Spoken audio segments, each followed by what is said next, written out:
ഞാൻ ഡിഗ്രി പഠിച്ചുകൊണ്ടിരിക്കുന്ന കാലത്ത് ആൽക്കെമിസ്റ്റ് എന്ന നോവലിനെക്കുറിച്ച് കേൾക്കുകയും അതൊന്ന് വായിക്കണം എന്ന് തീരുമാനിക്കുകയും ചെയ്ത് പുസ്തകം ലൈബ്രറിയിൽ നിന്നെടുത്ത് വീട്ടിൽ കൊണ്ടുപോയി വെക്കുക എന്നല്ലാതെ അതൊന്ന് വായിച്ചു നോക്കാൻ സാധിക്കാതെ തിരിച്ചു കൊടുക്കുകയാണ് ഉണ്ടായത്.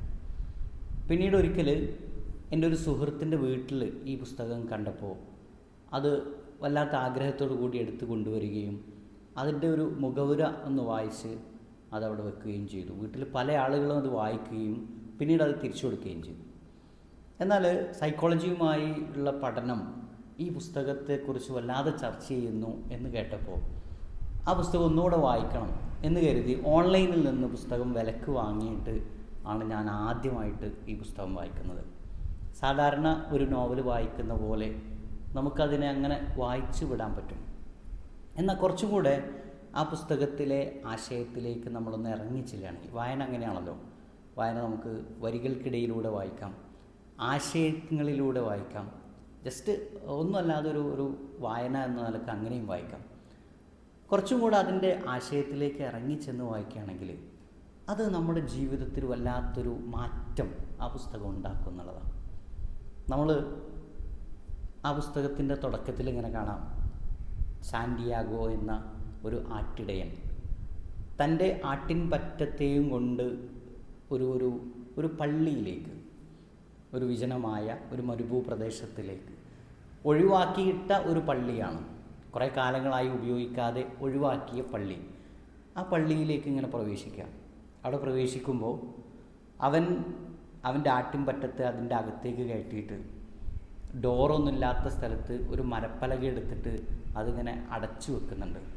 ഒരു വൈകുന്നേര സമയമാണ്, ഇന്ന് രാത്രി ഇവിടെ തങ്ങാമെന്ന് അവൻ തീരുമാനിക്കുകയും തൻ്റെ ആട്ടിൻപറ്റത്തെ ചെന്നായി പിടിക്കാനൊന്നും അവിടെ ഇല്ല എങ്കിലും അവ ഒറ്റയായി ഇറങ്ങിപ്പോകുന്ന ഒരവസ്ഥ ഉണ്ടാവരുത് എന്ന് കരുതിയിട്ട് അവൻ അവയെ ഇങ്ങനെ ഭദ്രമാക്കി വെക്കുകയും തൻ്റെ കോട്ടഴിച്ചിട്ട് അവിടെയുള്ള പൊടിപടലങ്ങളെ തട്ടി മാറ്റി ആ കോട്ട് വിരിച്ച് അന്ന് അവിടെ കിടക്കാനുള്ളൊരു പരിപാടിയാണ്.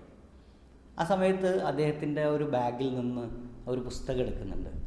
ആ പുസ്തകത്തിന് രണ്ട് ഉപകാരത്തെക്കുറിച്ച് അദ്ദേഹം പറയുന്നു. ഒന്ന്, ഈ പുസ്തകം ഇടയ്ക്കൊക്കെ വായിക്കാൻ പറ്റും, ഒഴിഞ്ഞിരിക്കുമ്പോൾ അവന് വായന ഒരു ശീലമുണ്ട്. അതുപോലെ തന്നെ കിടന്നുറങ്ങുമ്പോൾ തലക്ക് വെക്കാനും ഇത് ഉപകാരപ്പെടും. കുറച്ചുകൂടെ വലിയ പുസ്തകം എടുക്കണം, ഇനി അടുത്ത ഒരു സമയത്ത് കുറച്ചുകൂടെ വലിയ പുസ്തകം എടുക്കണം എന്നൊക്കെ അവൻ ഇങ്ങനെ ചിന്തിക്കുന്നുണ്ട്. അങ്ങനെ അവിടെ കിടന്ന് ഉറങ്ങുകയാണ്. രാവിലെ എഴുന്നേൽക്കുമ്പോൾ ഒരു ഞെട്ടലോട് കൂടിയാണ് അവൻ രാവിലെ എഴുന്നേൽക്കുന്നത്. ആകാശത്തേക്ക് നോക്കി, ഇരുട്ട് വല്ലാതെ മാറിയിട്ടില്ല, നേരം പുലർന്നിട്ടില്ല, പതുക്കെ ഇങ്ങനെ പുലർന്നു വരുന്നേ ഉള്ളൂ. ആ സമയത്ത് ഒരു സ്വപ്നവുമായിട്ടാണ് അവൻ ഉണർന്നത്. ആ സ്വപ്നം എന്ന് പറഞ്ഞാൽ അവൻ്റെ ജീവിതത്തിൽ മുമ്പും അവൻ ആ സ്വപ്നം കണ്ടിട്ടുണ്ടെന്ന്. ചില സ്വപ്നങ്ങൾ നമ്മളെ വല്ലാതെ അലട്ടുന്ന സ്വപ്നങ്ങളുണ്ട്, പേടിപ്പെടുത്തുന്ന ചില സ്വപ്നങ്ങളുണ്ട്. ആ സ്വപ്നങ്ങൾ ഇങ്ങനെ കണ്ടുകൊണ്ടിരിക്കുമ്പോൾ ഈ ഇത് സ്വപ്നമാണെന്ന് തോന്നൂല, മറിച്ച് ഇതൊന്ന് അവസാനിച്ചിരുന്നെങ്കിൽ എന്ന് വിചാരിക്കും. പക്ഷെ അതിങ്ങനെ അവസാനിക്കാതെ നമ്മളിങ്ങനെ പേടിപ്പെടുത്തുന്ന ചില സ്വപ്നങ്ങളാണ്. ചില സ്വപ്നങ്ങൾ തിരിച്ചാണ്, അത് വല്ലാതെ നമ്മൾ ഇഷ്ടപ്പെടുന്ന, ആകർഷിക്കുന്ന, രസകരമായി തോന്നുന്ന സ്വപ്നങ്ങൾ. ആ സ്വപ്നം ഇങ്ങനെ കണ്ടുകൊണ്ടിരിക്കുമ്പോൾ പെട്ടെന്നാവും നമ്മൾ നെറ്റി ഉണരുക. ഉണർന്നു കഴിഞ്ഞാൽ ഒരു പക്ഷേ നല്ല ഒരു ക്ലൈമാക്സിലൊക്കെ ആയിരിക്കും ഉണരുക. ആ സമയത്ത് അതിനെക്കുറിച്ച് ഇങ്ങനെ ആലോചിച്ച് നോക്കിയാൽ പിന്നെ നമുക്ക് ഓർമ്മ കിട്ടില്ല. ഇങ്ങനെ അവൻ്റെ ഉറക്കത്തെ ഉണർത്തിക്കളഞ്ഞ ആ ഒരു സ്വപ്നം അവൻ്റെ ജീവിതത്തെ വല്ലാത്ത ഒരു മാറ്റമുണ്ടാക്കുന്ന ഒരു സ്വപ്നം. അവൻ തൻ്റെ ആട്ടിൻപറ്റത്തെ ഇങ്ങനെ നോക്കുന്നുണ്ട്. ആട്ടിൻപറ്റം അതിൽ ചിലതൊക്കെ ഉണർന്നിട്ടുണ്ട്. അവൻ ഇങ്ങനെ ആലോചിക്കുകയാണ്, എങ്ങനെയാണ് ഈ ആടുകൾ ഞാൻ ഉണർന്നത് അറിഞ്ഞത്? അവയും എന്നെയും ബന്ധപ്പെടുത്തുന്ന എന്തോ ഒരു വലിയ ശക്തിയുണ്ട് കേട്ടോ. അതല്ലെങ്കിൽ അവരുടെ സമയം കറക്റ്റ്, അവരുണരുന്ന സമയം എനിക്കറിഞ്ഞതാണോ എന്നൊക്കെ അവൻ ചിന്തിക്കുന്നുണ്ട്. മനുഷ്യന് പ്രകൃതിയുടെ വിഭവങ്ങളുമായി, പ്രകൃതിയിലെ ഓരോ ഘടകങ്ങളുമായി വല്ലാത്തൊരു ബന്ധമുണ്ട് എന്ന് തോന്നിപ്പിക്കുന്ന രീതിയിലേക്കുള്ള ഒരു ചർച്ചയിലേക്ക് ശരിക്കും ആ ഒരു ഭാഗം നമ്മൾ എത്തിക്കുന്നുണ്ട്. അവൻ്റെ മനസ്സിലിങ്ങനെ ആലോചിക്കുകയാണ്, ഇനി വെറും 4 ദിവസം കൂടിയുള്ളൂ, അവന് വല്ലാതെ ഇഷ്ടപ്പെടുന്ന ഒരു ഒരു ഒരു കാര്യത്തിന് ഇനി വെറും 4 ദിവസമേ ഉള്ളൂ. എന്താണ് ഇനി 4 ദിവസത്തെ യാത്ര കൂടെ കഴിഞ്ഞാൽ ആട്ടിടയനായ ആടുകളെയും മേച്ചുകൊണ്ട് ഇങ്ങനെ നടന്നു പോകുന്ന ആ മനുഷ്യന് സാന്റിയാഗോക്ക് ഇനി വെറും 4 ദിവസം കൂടിയുള്ളൂ. എന്തിന്? അവനേറെ ഇഷ്ടപ്പെടുന്ന, അവൻ എത്തിപ്പെടണമെന്ന് ആഗ്രഹിക്കുന്ന ആ ഒരു ദിവസം. ഒരു വർഷം മുമ്പ് തൊട്ടടുത്തുള്ള അല്ലെങ്കിൽ 4 ദിവസം കഴിഞ്ഞ് എത്താനുള്ള ടെരീഫ എന്ന പട്ടണത്തിൽ, ആ പട്ടണത്തിൽ അവൻ മുമ്പ് പോയിട്ടുണ്ട്. മുമ്പ് ചെന്ന സമയത്ത് അവിടുത്തെ ഒരു കച്ചവടക്കാരന് ഇവൻ്റെ ആടിൻ്റെ കുറച്ച് രോമം ആവശ്യമുണ്ട്, കമ്പിളി ഉണ്ടാക്കാൻ വേണ്ടിയിട്ട് ആവശ്യമുണ്ട് എന്ന് പറഞ്ഞപ്പോൾ അവൻ അവിടെ ചെന്നിരുന്നു. ആ ചെന്ന സമയത്ത് അദ്ദേഹം കച്ചവടക്കാരനോട് കമ്പിളി വേണമെന്ന് ചോദിച്ചപ്പോൾ അദ്ദേഹം കുറച്ച് തിരക്കിലാണ്, ഉച്ച കഴിഞ്ഞിട്ട് വാന്ന് പറഞ്ഞു. പ്രത്യേകിച്ച് എവിടെയും പോകാനില്ലാത്ത ആട്ടിടയനായ നമ്മുടെ സാന്റിയാഗോ അവിടെ ഉണ്ടായിരുന്ന ഒരു കടയിലേക്ക് കാണുന്ന ഒരു ഭാഗത്ത് ഇങ്ങനെ ഇരിക്കുക. അങ്ങനെ ചാരി ഇരിക്കുമ്പോൾ വെറുതെ ഇരിക്കുകയല്ലേ, പുസ്തകം വായിക്കാൻ എഴുതിയിട്ട് അദ്ദേഹം പുസ്തകം എടുക്കുന്നുണ്ട്. ആ പുസ്തകം എടുത്ത് ഇങ്ങനെ വായിച്ചുകൊണ്ടിരിക്കുമ്പോഴാണ് പിന്നിലൂടെ ഒരാൾ വരുന്നത്, ഒരു പെൺകുട്ടി. ആ പെൺകുട്ടി വന്നിട്ട് വല്ലാത്ത അത്ഭുതത്തോട് ചോദിക്കുക, ആട്ടിടയന്മാരും പുസ്തകം വായിക്കുമോ? വായന അറിയാത്ത ആ ഒരു കുട്ടി ആട്ടിടയന്മാർ പുസ്തകം വായിക്കുമോ എന്നുള്ളത് അത്ഭുതത്തോട് ചോദിക്കുക. അപ്പോൾ ഇവൻ പറയുന്ന മറുപടിയുണ്ട്, ഞാൻ സാധാരണ എങ്ങനെയാണോ ആളുകൾ വായന പഠിക്കുന്നത് അതേപോലെ സ്കൂളിലൊക്കെ പോയി വായന പഠിച്ച ഒരാളാണ്. ഞാൻ പുസ്തകത്തിൽ നിന്ന് പഠിക്കുന്നതിലേറെ എൻ്റെ ആടുകളിൽ നിന്ന് ഞാൻ പഠിക്കുന്നുണ്ട്. ജീവിതത്തിൽ ഏറ്റവും കൂടുതൽ ഇടപഴകുന്ന തൻ്റെ ആടുകളുമായി അങ്ങനെ രാവും പകലും സഞ്ചരിച്ചുകൊണ്ടിരിക്കുന്ന ആട്ടിടയൻ പറയാണ്, ഞാൻ എൻ്റെ ആടുകളിൽ നിന്ന് ഒരുപാട് കാര്യങ്ങൾ പഠിക്കുന്നുണ്ട്. എഴുത്തും വായനയും ഒക്കെ നമ്മൾ പഠിച്ചിട്ടുണ്ട്, സ്കൂളിലൊക്കെ നമ്മൾ പോയിട്ടുണ്ട്. 10ാം ക്ലാസ് വരെ അല്ലെങ്കിൽ +2 വരെയൊക്കെ പഠിച്ചിട്ടും പല ആളുകളും ചിന്തിക്കാറുണ്ട്, ഇനി എന്ത്? എന്നാൽ 10ാം ക്ലാസ്സും +2 ഒന്നും ഇല്ലാതെ ഒന്നും പഠിക്കാത്ത ആളുകൾ ജീവിതത്തിൽ പല സ്ഥലങ്ങളിൽ എത്തുകയും അവർ പലതരം എക്സ്പീരിയൻസ് ഷെയർ ചെയ്യുകയും ചില കാര്യങ്ങളൊക്കെ കൊണ്ട് ഏൽപ്പിച്ചാൽ ഭംഗിയായിട്ട് നടത്താൻ സാധിക്കുകയും ചെയ്യും. എന്തുകൊണ്ടാണ് അത് സാധിക്കുന്നത്? അവരുടെ ജീവിതത്തിൽ ഏറ്റവും കൂടുതൽ എക്സ്പീരിയൻസ് ചെയ്ത് അങ്ങനെ മുന്നോട്ട് പോയ കാര്യമായതുകൊണ്ട് അവർക്കതിന് നല്ല പരിചയം ഉണ്ടാവും. ഇതുപോലെ തൻ്റെ ആടുകളുമായി മുന്നോട്ട് പോകുന്ന സാന്റിയാഗോക്ക് ആടുകളിൽ നിന്ന് ഒരുപാട് കാര്യങ്ങൾ പഠിക്കാൻ സാധിച്ചു. അപ്പോൾ ആ കടയുടമ കച്ചവടത്തിൽ തിരക്കിലായതുകൊണ്ട് ഇവൻ കുറച്ച് സമയം ഈ കുട്ടിയോട് ഇങ്ങനെ സംസാരിച്ചുകൊണ്ടിരിക്കുക. ആ കുട്ടി പറയുന്നുണ്ട്, എൻ്റെ അച്ഛനാണ് ആ കച്ചവടക്കാരൻ എന്ന്. അപ്പോൾ ആ കച്ചവടക്കാരൻ്റെ മകളെ കിട്ടിയ സമയത്ത് അവൾ ചോദിക്കുന്ന കാര്യങ്ങൾക്കൊക്കെ മറുപടി കൊടുക്കുകയും തൻ്റെ ജീവിതത്തിലെ അനുഭവങ്ങളിൽ രസകരമായി അതിങ്ങനെ അവതരിപ്പിക്കുകയും പറഞ്ഞു കൊടുക്കുകയും ചെയ്യാം.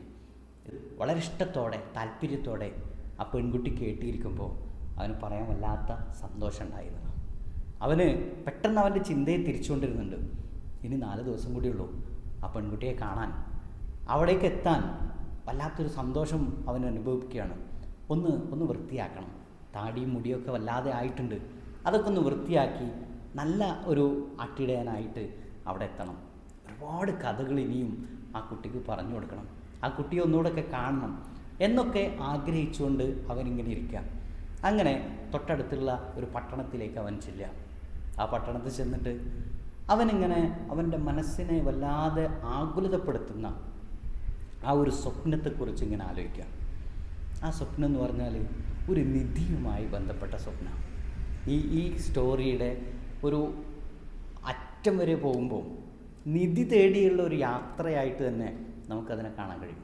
അവൻ്റെ ജീവിതത്തിൽ സംഭവിക്കുന്ന ഒരുപാട് അനുഭവങ്ങൾ, രസകരമായ അനുഭവങ്ങൾ, അത് നമ്മുടെ ജീവിതവുമായി ഇങ്ങനെ തട്ടിച്ച് നോക്കിയാൽ നമ്മുടെ ജീവിതത്തിലെ പല രംഗങ്ങളും നമുക്കതിൽ കാണാൻ സാധിക്കും.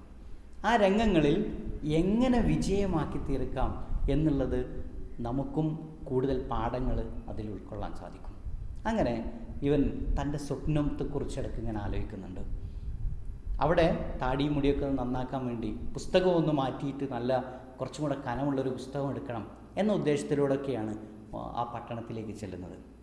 ആ പട്ടണത്തിലേക്ക് ഇങ്ങനെ ചെല്ലുമ്പോൾ പെട്ടെന്ന് അവന് ഓർമ്മ വരികയാണ്, ആ പട്ടണത്തിൽ എവിടെയോ ഒരു മുത്തശ്ശിയുണ്ട്.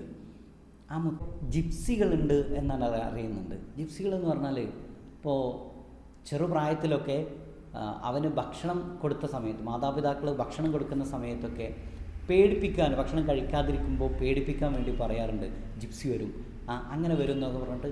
അല്ലാതെ ആ നാട്ടിലെ ആളുകളുടെയൊക്കെ മനസ്സിലൊരു പേടിപ്പെടുത്തുന്ന ഒന്നായിട്ടാണ് ഈ ജിപ്സികളുള്ളത്. നമ്മുടെ നാട്ടിലൊക്കെ ഇങ്ങനെ ഉണ്ടാവും അല്ലേ? ഇപ്പോൾ ഞങ്ങളുടെ നാട്ടിലൊക്കെ പറയാറുണ്ട് ഉപ്പുപ്പ് വരുന്നുണ്ട്, അല്ലെങ്കിൽ കോത്താമ്പി വരുന്നുണ്ട് എന്നൊക്കെ പറഞ്ഞിട്ട് പല കുട്ടികളെങ്ങനെ പേടിപ്പിച്ച് നിർത്താറുണ്ട്. ചില വീടുകളിലൊക്കെ ഉപ്പ് വരുന്നുണ്ട് എന്നൊക്കെ പറഞ്ഞിട്ട് പേടിപ്പിക്കാറുണ്ട് അല്ലേ? ഏതായാലും ഇങ്ങനെ ഒരു പേടിപ്പിച്ച് നിർത്തുന്ന ഒന്നാണ് ജിപ്സികൾ. അതുകൊണ്ട് തന്നെ ജിപ്സികൾ എന്ന് കേൾക്കുമ്പോൾ ഇവനത്ര താല്പര്യമുള്ള ഒന്നുമല്ല. പക്ഷേ അവർക്ക് സ്വപ്നം വ്യാഖ്യാനിക്കാൻ കഴിയുന്നുണ്ടപ്പോൾ അവന് ആ ഒരു മുത്തശ്ശിയെ അന്വേഷിച്ചുകൊണ്ട് പോവുക. അവർ വീട്ടിൽ ചെല്ലുമ്പോൾ തന്നെ അവൻ ഇടപെടുന്ന ചില കാര്യങ്ങളിലൊക്കെ ആ പേടിപ്പെടുത്തൽ അവന് വല്ലാതെ ഫീൽ ചെയ്യുന്നുണ്ട്. അവനെ വീടിൻ്റെ ബാക്കിലേക്ക് കൊണ്ടുപോവുകയും അവിടെ ഒരു റൂമിൽ ഇരുത്തിയിട്ട് അവൻ്റെ കൈ നോക്കുന്ന പോലെ ഇങ്ങനെ ചെയ്യുന്നു. അപ്പോൾ അവൻ പറയുന്നുണ്ട്, എനിക്ക് നല്ല ആവശ്യം, എൻ്റെ സ്വപ്നത്തിനുള്ള ഒരു വ്യാഖ്യാനം പറഞ്ഞു തരണം. അങ്ങനെ അവരുമായിട്ട് കുറച്ച് സംസാരമൊക്കെ കഴിഞ്ഞ് അവൻ അവിടെ നിന്ന് പോരുമ്പോൾ അവർ പറയുന്നുണ്ട്, നിനക്ക് നിധിയെക്കുറിച്ചാണ് അവൻ അറിയേണ്ടത്, ആ നിധി എവിടെയാണ് എന്നുള്ളതാണ് അറിയേണ്ടത്. അപ്പോൾ നിൻ്റെ നിധി കിട്ടിയാൽ അതിൽ നിന്ന് എനിക്ക് നല്ലൊരു ഒരു ഓരി ഒരു വിഹിതം എനിക്ക് നൽകണം എന്നവർ പറയണ്ടായി. അപ്പോൾ അവർക്ക് അവൻ്റെ സ്വപ്ന വ്യാഖ്യാനം പറഞ്ഞു കൊടുത്തതിന് സമ്മാനമായോ പ്രതിഫലമായോ അവർക്ക് ആവശ്യമുള്ളത് ഇതാണ്, ഇപ്പോൾ ക്യാഷ് ഒന്നും വേണ്ട എന്ന് പറഞ്ഞ് അവനെ പറഞ്ഞയക്കുന്നു. അങ്ങനെ തിരിച്ചു വന്ന് അവൻ വീണ്ടും അവിടെ ഉണ്ടായിരുന്ന ഒരു കടയുടെ തിണ്ണയിൽ ഇങ്ങനെ ഇരിക്കുക. വെറുതെ ഇരിക്കുന്ന സമയത്ത് തൻ്റെ പുസ്തകം എടുത്തിട്ട് ഇങ്ങനെ മറിച്ചു നോക്കുക. ആ മറിച്ചു നോക്കുന്ന സമയത്ത് അവൻ്റെ അടുത്തേക്ക് ഒരാൾ വരുന്നുണ്ട്. കുറച്ചുകൂടി പ്രായം തോന്നിക്കുന്ന ഒരാൾ വന്നിട്ട് അവൻ്റെ അടുത്തിരിക്കുക.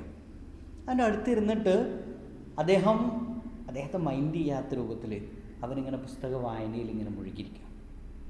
ആ സമയത്ത് അദ്ദേഹം അവനോട് ആ പുസ്തകത്തെക്കുറിച്ച് ചോദിക്കുക, ആ പുസ്തകം ഒന്ന് തരുമോ? അവൻ ആ പുസ്തകം കൊടുക്കുന്നുണ്ട് അല്ലേ? അപ്പോൾ അദ്ദേഹം ആ പുസ്തകം ഇങ്ങനെ മറിച്ചു നോക്കുക. പുസ്തകം മറിച്ചു നോക്കിയിട്ട് അദ്ദേഹം അവനോട് ചില ചോദ്യങ്ങൾ ചോദിക്കുക. ആ പുസ്തകത്തെക്കുറിച്ച് അദ്ദേഹം പറയുകയാണ്, ഇത് അത്ര കാര്യപ്പെട്ടൊരു പുസ്തകമൊന്നുമല്ല, ഇതിലങ്ങനെ വല്ലാതെ വായിക്കാനൊന്നുമില്ല എന്ന രൂപത്തിൽ അദ്ദേഹം ആ പുസ്തകത്തെക്കുറിച്ച് പറയാണ്. പെട്ടെന്ന് ഇവൻ സാന്റിയാഗോ അദ്ദേഹത്തോട് ചോദിക്കുന്നുണ്ട്, നിങ്ങൾ ആരാണ് അല്ലേ? നിങ്ങൾ ആരാണ് എന്ന് ചോദിക്കുമ്പോൾ അദ്ദേഹം പറയുന്ന മറുപടി, അദ്ദേഹം അവിടെ നിരത്തുന്ന ഒരുപാട് സംഗതികൾ അവനെ വല്ലാതെ അത്ഭുതപ്പെടുത്തുന്നതാണ്.